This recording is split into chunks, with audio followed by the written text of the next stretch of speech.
मेरा नाम अर्पित है। मैं रीवा से हूँ और कुछ महीने पहले नौकरी के सिलसिले में इंदौर आया। मेरी पोस्टिंग एमजी रोड के पास एक प्राइवेट कंपनी में हुई। मैंने वहीं पास में एक छोटा सा रूम किराए पर लिया। मेरा कमरा ठीक उस खाली बिल्डिंग के सामने था जो सालों से बंद पड़ी थी। लोग कहते थे वह जगह मनहूस है, पर मैंने कभी ध्यान नहीं दिया। शुरुआती 2 हफ्ते सब कुछ ठीक चला, पर एक दिन शाम को ऑफिस से लौटते वक्त मैंने उस बिल्डिंग की बालकनी में एक औरत को देखा। वो औरत सफ़ेद साड़ी में थी, खुले बाल और बिना हिले एक ही जगह पर टहल रही थी।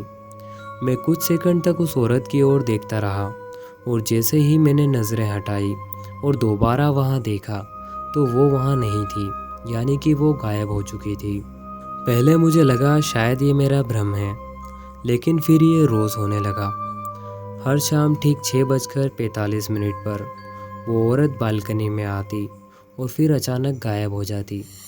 उस बिल्डिंग के बारे में मैंने अपने मकान मालिक से पूछताछ की तो उसने मुझे सिर्फ एक ही हिदायत दी कि तुम कभी भी उस बिल्डिंग के पास मत जाना। पर मैं खुद को रोक नहीं पाया और एक शाम मैंने फैसला किया कि मैं खुद उस बिल्डिंग के पास जाऊंगा और देखूंगा कि आखिर माजरा क्या है। एक दिन मैं उस बिल्डिंग के पास जाता हूँ। बिल्डिंग के गेट पर ताला तो नहीं लगा था, पर जंग लगा था, जैसे सालों से उस गेट को किसी ने हाथ तक नहीं लगाया हो।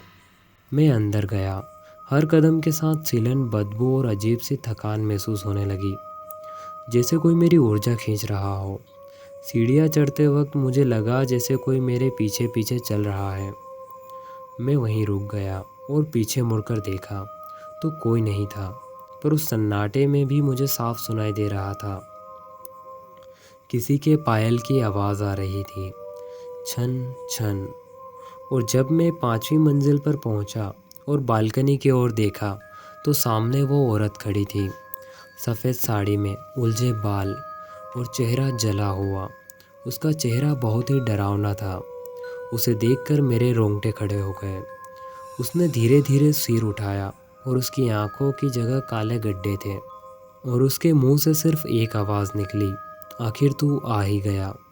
ये सुनते ही मैं वहाँ से भागा।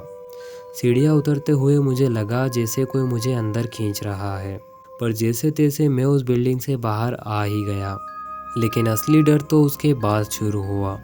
अब हर रात वो औरत मेरे सपने में आती और मुझे वापस उस बिल्डिंग की ओर ले जाने की कोशिश करती। मैं बहुत डर गया था और इसी डर के चलते मैंने वो जॉब छोड़ दी और वापस अपने गांव चला आया। तो दोस्तों, उम्मीद है आपको ये स्टोरी पसंद आई होगी। ऐसी ही और स्टोरीज़ के लिए हमारे चैनल आनंद परमार को सब्सक्राइब करें।